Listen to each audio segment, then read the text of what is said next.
Très heureuse de vous retrouver dans notre méditation « Notre Dieu est merveilleux » qui a pour titre « Ami ou ennemi ».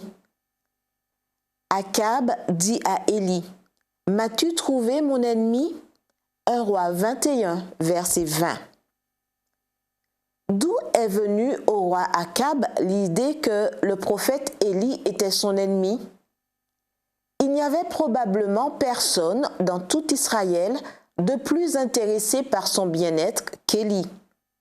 Ce qu'Akab n'imaginait pas, c'était que son plus grand ennemi vivait avec lui. En fait, il dormait même avec lui. C'était Jézabel, sa femme. Comment quelqu'un peut-il être aussi aveugle? Ce qui se produit, comme l'a bien dit F.B. Meyer, est que le péché altère tout.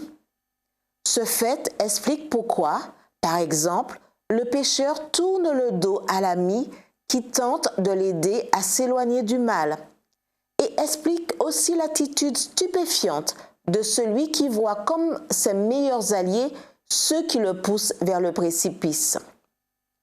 C'était justement le problème d'Akab. Sur le conseil de la perverse Jézabel, il s'était approprié illégalement la vigne de Naboth et, pour y parvenir, il avait fait tuer un homme innocent, voir 1 Roi 21, versets 1 à 16.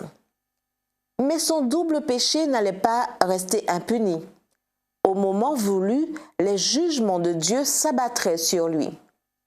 Akab était allé précisément à la vigne de Naboth pour se l'approprier quand Élie le rencontra. « Tu m'as donc trouvé, mon ennemi, » lui dit Akab. « Je t'ai trouvé, » répondit le prophète, « parce que tu t'es vendu pour faire ce qui est mal aux yeux de l'Éternel. » Verset 20. La réponse d'Élie est non seulement catégorique, mais en plus, elle est chargée d'images fortes.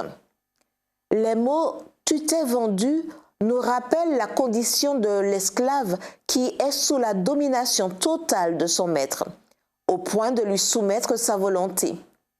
Et il nous rappelle aussi que celui qui s'est vendu au mal reçoit finalement le salaire qu'il mérite, car le salaire du péché, c'est la mort.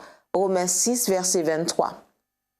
Pendant un certain temps, Akab parut s'en tirer à bon compte, mais finalement son péché le retrouva. Voir Nombre 32, verset 23. Comme le dit l'Écriture, on ne se moque pas de Dieu. Ce qu'un homme aura semé, il le moissonnera aussi. Galates 6, verset 7. Finalement, la prophétie s'accomplit avec une terrible exactitude. À l'endroit même où les chiens ont léché le sang de Naboth, les chiens lécheront aussi ton propre sang. 1 Roi 21, verset 19, 1 Roi 22, verset 29 à 38. Je me demande à quel point la vie d'Akab aurait été différente s'il avait vu Élie comme la veuve de Sarepta le voyait, comme un homme de Dieu, voir 1 Roi 17, verset 24, un ami par lequel le Seigneur essayait de le sauver. Son histoire aurait été tout autre. Prions. Père céleste, aide-moi aujourd'hui à reconnaître les bons amis, en particulier ceux qui font des efforts pour m'aider à croître dans mon expérience chrétienne. Je veux les voir comme ce qu'ils sont, un trésor d'une valeur inestimable. Au nom de Jésus. Amen.